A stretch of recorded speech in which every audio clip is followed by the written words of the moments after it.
Olá, gente. Voltando aqui, professor Rafael Sérgio de Oliveira, para conversarmos sobre pregão eletrônico no nosso segundo bloco. No bloco anterior, nós falamos das notas históricas do pregão e do seu conceito. Agora nós vamos falar de suas características. O conceito do pregão remete, inclusive, a gente observar as notas históricas do seu conceito remete às suas características. Então, vamos voltar aqui para a tela. A gente viu que o pregão é uma modalidade de licitação voltada à contratação de bens e serviços, e aí, com isso, tem o intuito de selecionar o fornecedor. Dele pode resultar o contrato ou uma ata de registro de preço. Obviamente que mesmo quando resulte uma ata de registro de preço, nós vamos ter posteriormente um contrato, seja por meio de um instrumento formal ou por um instrumento mais simples. O artigo 11 da Lei 10.520 de 2002 é quem autoriza o uso do pregão para registro de preço. Quanto às características, voltando aqui para mim, o que eu queria ressaltar para vocês é, quando falamos do histórico do pregão, dissemos que ele vem para superar algumas limitações da Lei 8666. Criar ao lado da Lei 8666 um microsistema que se comunique com ela, mas que tenha características que possibilitem dois aspectos da atividade contratual do Estado: simplicidade e celeridade. Essas são as principais características que nós observamos quando a gente fala do pregão. Esse era o intuito. E não é à toa, inclusive, que isso está relacionado ao seu objeto. O objeto do pregão são bens e serviços comuns, aqueles que estão padronizados no mercado. De modo que, com isso, para fazer esse tipo de contratação, o que é que eu faço? Eu uso um procedimento simples e célere, simples e ágil. Quais são as características, então, principais do pregão? Voltando para o nosso slide. E aí eu vou dizer a vocês, o critério de aplicabilidade do pregão, ele se baseia na característica do bem ou serviço a ser contratado, ou seja, na característica do objeto, e não no valor estimado do contrato. É um critério que nós podemos dizer que se pauta por aspecto material e não por aspecto pecuniário. Por que, Rafael, você está dizendo isso? Volta para mim. Vejam só, quando a gente fala da modalidade convite, concorrência, tomada de preço, nós vamos ver que a aplicação de um ou de outro não se pauta por um aspecto material, e sim por um aspecto pecuniário. A diferença de se aplicar um ou outro vai se basear no valor da contratação. Esse é o grande ponto. E aqui, o critério de aplicabilidade do pregão, voltando para a nossa tela, é um critério material. Bem ou serviço comum, no conceito trazido pela Lei 10.520 de 2002. Conceito material que, se o bem ou serviço é comum, pode usar pregão, independentemente do valor da contratação. Nós vamos ver, inclusive, que o artigo 2º da Lei 10.520, o caput do artigo 2º da Lei 10.520, dizia isso, independentemente do valor. Então, ele, diferentemente das modalidades clássicas da Lei 8666, tem o seu critério de aplicabilidade baseado num parâmetro material e não num parâmetro pecuniário, que é o fato do bem ou serviço objeto do pregão ser comum. Voltando aqui, só apagar aqui essa rabiscada, essa letra não é nada legal. Aí a gente vai ver que outra característica, e aí uma característica forte, que de fato vem para corroborar com a simplicidade e com a agilidade do procedimento, que é a inversão das fases de julgamento e habilitação, de modo que só se verifica os documentos de habilitação daquele provisoriamente declarado vencedor. volta para mim para a gente ver que numa licitação, ao modo da Lei 8666, primeiro ocorre a habilitação e depois o julgamento das propostas. Isso significa que, primeiro, a administração vai analisar toda a documentação relativa aos requisitos de habilitação de todos os licitantes, para depois analisar as propostas de todos os licitantes. No pregão, não. Primeiro julga a proposta de todos os licitantes, para depois partir para a habilitação de só um licitante. Porque eu já julguei, eu tenho já aquele que é provisoriamente colocado como vencedor. E aí, por isso, em tese, eu analiso os documentos de habilitação de um único licitante. Por que eu falo em tese? Eu falo em tese porque é possível que esse licitante não preencha os requisitos de habilitação e por isso eu vou ter que chamar o segundo colocado na licitação e vou ter que analisar a documentação dele também. E pode ser que ele também não preencha os requisitos de habilitação e eu parta para o terceiro colocado. E assim sucessivamente. Então, esse é um ponto, né? Mas veja o quanto isso traz agilidade e simplicidade para o procedimento, né? Porque você, a administração, não precisa se debruçar sobre a papelada relativa à habilitação, e não é pouco documento, de cada um dos licitantes. Imagine um pregão com 30 concorrentes, com 15 concorrentes, com 20, com 10. Impossível. Então, e com isso você tem uma agilidade muito maior, né? E também uma simplicidade. Volta aqui. O critério de julgamento da licitação pregão baseia-se exclusivamente no aspecto pecuniário, menor preço. Alguém pode dizer, Rafael, e a questão do maior desconto? O maior desconto ele é uma maneira de se alcançar o menor preço. Não se desnatura o critério de julgamento nesse aspecto. A gente vai conversar sobre isso. Depois, o pregão é um procedimento dinâmico, na medida em que você tem duas espécies de ofertas, que são a proposta, e dada a proposta, você ainda tem depois os lances. Então, ele é dinâmico nesse aspecto, porque o licitante dá a proposta e depois ele ainda verifica, posso melhorar isso aqui, e oferece lances. Seguindo, é um procedimento com fase recursal única. Volta para mim. Olhem só, como eu mencionei, no caso das modalidades da Lei 8666, a habilitação e a análise do documento de todos os licitantes. Se o licitante não foi habilitado, ele pode recorrer naquela fase. E aí a administração precisa decidir o recurso do licitante para seguir adiante e julgar as propostas. Enquanto esse recurso não é decidido, ele não julga a proposta. Depois, a administração julga a proposta e tem mais outro recurso do julgamento das propostas. Ou seja, você tem ao longo do procedimento mais de uma fase recursal. Voltando para a nossa tela, vamos ver que no pregão não, a fase recursal é única. Eu tenho uma única etapa na qual será admitido o recurso. E quando é? É o fim da licitação. É quando é declarado aquele que seria provisoriamente vencedor. Se há recurso, vai subir para a autoridade superior e a autoridade superior adjudica. Se não há recurso, é o próprio pregoeiro quem vai adjudicar.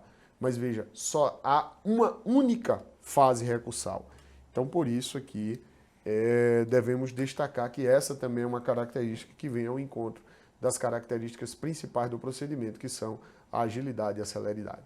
A possibilidade de o procedimento ser processado eletronicamente, olha só, gente, o parágrafo 1º do artigo 2º da Lei 10.520 de 2002 traz expressamente lá, dizendo que o pregão pode ser processado por meio do uso de recursos de tecnologia da informação, dizendo que a forma de processamento desse procedimento vai ser estabelecida por um decreto, um regulamento. E aqui estamos nós estudando o regulamento do pregão eletrônico. Esse é um grande avanço do procedimento pregão, porque você amplia a competitividade por meio de uma ferramenta que é o uso da internet, né? Obviamente que a gente tem aí diversas questões sobre o pregão eletrônico, porque muita gente diz, olha, nós fazemos, na verdade, um pregão eletrônico, um pregão presencial numa plataforma virtual. Mas a rigor é a mesma coisa, não tem diferença. Um pregão com uso de tecnologia da informação é algo mais para frente, é algo inclusive em que o pregoeiro tem atividades limitadas, porque muito do que o pregoeiro faz o próprio sistema faria por meio da inteligência artificial e assim vai. Bem, isso já é algo que o legislador, na minha avaliação, nem pensou lá no início dos anos 2000. Ele nem pensou, acredito eu. O que se queria era esse pregão que a gente tem hoje, em minha avaliação. E que vai muito bem, que deve ser fomentado a virtualização, o uso dos procedimentos eletrônicos de contratação pública devem ser estimulados, porque são muito bem-vindos. Depois, como última característica, impossibilidade de exigência de garantia. Nos procedimentos clássicos da Lei 8666, é possível que a administração venha exigir garantia do licitante de até 1%. E no pregão não há essa possibilidade, ela é vedada pela própria Lei 10.520. Então aí eu queria só ressaltar para vocês as características principais, como eu já falei, que é a simplicidade e a celeridade. Né? Quando a gente olha para todas essas características aqui, o que é que nós lembramos? Exatamente disso. Lembramos de simplicidade e celeridade. Todas essas características que nós estudamos vêm ao encontro desses dois elementos, simplicidade e celeridade. E isso nós não podemos perder de vista. Esse deve ser o nosso maior foco. Nós devemos interpretar a legislação relativa ao pregão com esse foco, simplicidade e celeridade. Óbvio, é uma licitação. Tem o intuito de ter uma boa contratação. E acredita-se que uma boa contratação só se consegue com um procedimento simples. Um procedimento burocrático, complexo, só faz com que perca o foco, que é a contratação vantajosa para a administração pública. Seguindo adiante, queria aqui falar agora dos aspectos normativos do pregão, as leis e os regulamentos. Bem, eu começo aqui já falando da nossa estrutura normativa, a estrutura normativa do direito administrativo brasileiro. O que a gente observa é que a doutrina coloca, e aqui eu me pauto nas lições do professor Fabrício Mota, no seu livro, que é resultado da sua tese de doutorado, Função Normativa da Administração Pública, em que ele coloca que a estrutura do direito administrativo brasileiro, ela se pauta por atos normativos originários ou primários, por atos normativos derivados ou secundários e por atos normativos derivados de segundo grau. Vamos ver o que é cada um desses. Então vamos lá para o primeiro, ato normativo originário ou primário. O ato normativo originário ou primário, o que seria ele? O ato normativo originário ou primário é aquele que tem esteio, o fundamento de validade na própria Constituição. E os poderes normativos desse ato são limitados pela própria Constituição. São exemplos aqui as espécies normativas lá do artigo 59 da Constituição, que é a emenda constitucional, a lei ordinária, a lei complementar, a medida provisória, a lei delegada. A lei delegada eu coloco ela aí, mas com alguma ressalva, porque a lei delegada ela é resultado de uma delegação do Legislativo para o chefe do Poder Executivo. e o chefe do Poder Executivo exerce essa delegação nos limites da delegação, não só nos limites do texto constitucional. Mas, quer queira, quer não, é sim um ato normativo primário originário, porque pode criar direito. O decreto presidencial previsto no artigo 84, inciso 6 da Constituição. Como assim, Rafael? É o que se chama, voltando aqui para mim, do tal decreto autônomo. Esse inciso 6 diz que o presidente da República pode editar decretos para tratar do funcionamento e organização da administração pública. E aí entende-se que essa matéria é típica de decreto presidencial. Ela não pode ser invadida pela lei, inclusive, né? Não há aqui a tal preferência da lei, é a preferência do decreto. A Constituição colocou isso como a atribuição do chefe do Poder Executivo. E nesse ponto, então, a gente observa que há uma norma que não está ali para regulamentar uma lei. O fundamento de validade dela não é uma lei anterior, é a própria Constituição. O artigo 84, inciso 6. Há vários precedentes nesse sentido. Volta para a nossa tela, que a gente vai ver que o ato normativo primário, por excelência, é a lei. Tanto que quando a gente fala, gente, volta aqui para mim, a gente fala de princípio da legalidade, não é? Por quê? Porque a lei é o ato de manifestação do poder legislativo por excelência, é o ato jurídico, o ato que cria direito por excelência. Nós, numa visão mais do século XX para cá, a gente começou a ver a Constituição também como um estatuto de direitos, como uma norma que tem essa força, né? Porque antes a Constituição era vista como uma norma de organização do Estado. E agora não, vem com esse sentido. E aí, mas esse ranço ficou e a gente fala de juridicidade, na verdade, com o sentido de legalidade, né? A gente fala de, melhor dizendo, de legalidade, na verdade, com o sentido de juridicidade, porque diversas são as espécies normativas que criam direito, como eu já mencionei, mas, por excelência, aquela que a gente toma como a principal é a lei. A lei é o ato primário por excelência. Voltando para a nossa tela, nós vamos, então, verificar agora os atos normativos derivados ou secundários. E quais seriam os atos normativos derivados ou secundários? Ato normativo derivado ou secundário são aqueles cujo fundamento de validade está em um ato normativo originário ou primário, ou seja, na lei, que a lei é o ato normativo originário ou primário por excelência. Alguns atos normativos derivados, ela tem previsão constitucional, mas depende da edição de um ato primário. O exemplo é o artigo 84, inciso 4 da Constituição, que confere poder ao presidente da República para editar normas com o objetivo de conferir fiel execução à lei. São os regulamentos. Pelo princípio da simetria federativa, vamos lembrar que essa competência do presidente da República também é estendida aos governadores e prefeitos. Volta para mim. Aí nós estamos falando do regulamento. O regulamento é o ato normativo derivado ou secundário por excelência. E ele tem muito a ver no trato do pregão. Nós vamos chegar lá. Por último, volta para a tela, nós vamos falar do ato normativo derivado de segundo grau. O ato normativo derivado de segundo grau, ele é conhecido como o regulamento do regulamento. Ou seja, geralmente são praticados por autoridades que estão abaixo do chefe do Poder Executivo. Porque, vem para mim, vejam só, como a gente viu, o artigo 84, inciso 4 da Constituição, confere ao presidente da República e ao governador do Estado e ao prefeito municipal, pela simetria constitucional, não é?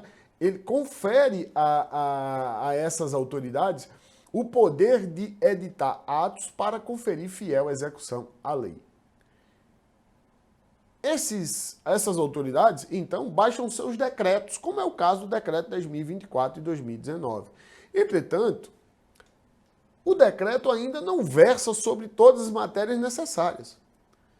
E aí nós temos autoridades abaixo do presidente da República, que vem ainda a regulamentar alguns aspectos do regulamento. Por isso que a gente chama de regulamento de regulamento. As INs, as instruções normativas da Secretaria de Gestão, no âmbito federal, assim como ocorre também dos secretários de administração em relação aos decretos dos governadores e dos prefeitos no âmbito, respectivamente, estadual e municipal, são exemplos de regulamento de regulamento. O próprio decreto 10.024 de 2019 remete ao regulamento, faz uma remissão normativa do regulamento, que são remetendo a atos do secretário de gestão para regulamentar alguns aspectos previstos no decreto. Então, é aí onde a gente está falando do ato normativo derivado de segundo grau, que é o regulamento do regulamento, como diz o professor Fabrício Malta. Volta para a tela. Em matéria de contratação pública no nível federal, a gente observa muito, né, as instruções normativas. Mas também se enquadram nessa categoria as portarias, as resoluções circulares, as resoluções, as circulares e tudo mais. Eu queria chamar a atenção de vocês, volta para mim, que, primeiro, é muito salutar que cada município tenha a sua regulamentação sobre o pregão. Ainda que venha a aderir ao Comprasnet, é bom regulamentar o pregão de acordo com os parâmetros do Comprasnet, mas em alguns aspectos possíveis que não dependem, que não estão limitados pelo sistema Comprasnet, adaptar o procedimento à realidade local. Esse é o primeiro ponto. O segundo ponto, até mesmo os órgãos, há uma coisa chamada regulamentação orgânica, que é que cada órgão crie suas regras, seus padrões, isso são práticas muito boas, né? São práticas muito boas, inclusive padrões de minutas regulamentadas, né? Estabelecidas por um ato da autoridade do órgão. Isso é muito bom. E esses atos aí, ó, a regulamentação orgânica, caem na categoria de regulamentos de regulamentos. Então, dentro do poder normativo geral da administração pública. Eu quero chamar a atenção para vocês para como essa engrenagem normativa funciona, ou seja, como é que essas normas funcionam entre si. Volta aqui para a nossa tela que a gente vai ver que essa engrenagem ela funciona com observância de alguns princípios. O princípio da reserva legal, o princípio da preferência da lei. Esses princípios são todas acepções de quê? Do princípio da legalidade da administração pública. Rafael, o que é a reserva legal? A reserva legal, ela está ligada ao princípio da legalidade, porque, vem aqui para mim, nós sabemos que algumas matérias relativas à administração pública só podem ser versadas por lei. Não podem ser objeto de regulamento. Podem ser objeto de regulamento, mas nos termos da lei. Ou seja, o que tem que dar origem é a lei. Exemplo, Rafael. Requisito de habilitação. Criação de modalidade licitatória. Inexigibilidade e dispensa de licitação. São temas que são reservados à lei. No próprio artigo 37, inciso 21 da Constituição, nós tiramos ali várias matérias que o Constituinte reservou à lei. Critério de reajustamento de contrato, ele diz nos termos da lei, ou seja, é a lei quem vai dizer.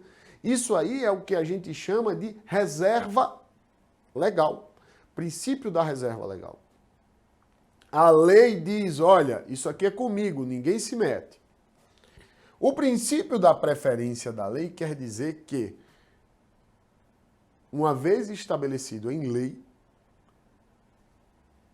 deve ser observado pelos regulamentos o que está previsto em lei. E olha, que muitas matérias, elas não são privativas de lei. mas a lei versa sobre essa matéria. E o fato da lei versar sobre essa matéria já vincula a autoridade com poderes para baixar regulamentos. Certo? Então, há casos em que o regulamento, mesmo na ausência de lei, não pode entrar, não pode versar, isso é a reserva legal. E a preferência da lei quer dizer que, ao regulamentar a lei, o decreto deve sempre olhar o que diz a lei. Ainda que se trate de uma matéria tratada na lei, que não tenha reserva legal. Mas a lei tratou. Se a lei tratou, vincula o regulamento. Olha, vamos aqui então, adiante, para a gente verificar que na nossa estrutura normativa, e essa é uma situação interessante, nós temos que compete privativamente à União legislar sobre normas gerais de licitação em contrato. Então, em matéria de licitação em contrato, nós temos uma pirâmide em que tem a lei federal, que traz ali aspectos gerais sobre licitação e contratação. Tudo conforme o artigo 22, inciso 27 da Constituição. No pregão, essa norma geral é a Lei 10.520 de 2002, que é uma norma geral, né? Como a gente já viu, volta aqui para mim, inclusive por uma análise histórica, a gente viu que venceu aqueles que defenderam que era uma norma geral e que, por isso, estendeu o pregão para estados, municípios e Distrito Federal.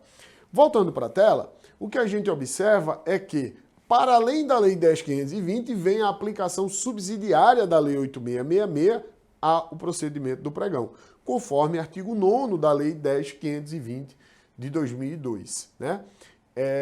O que vamos ver aqui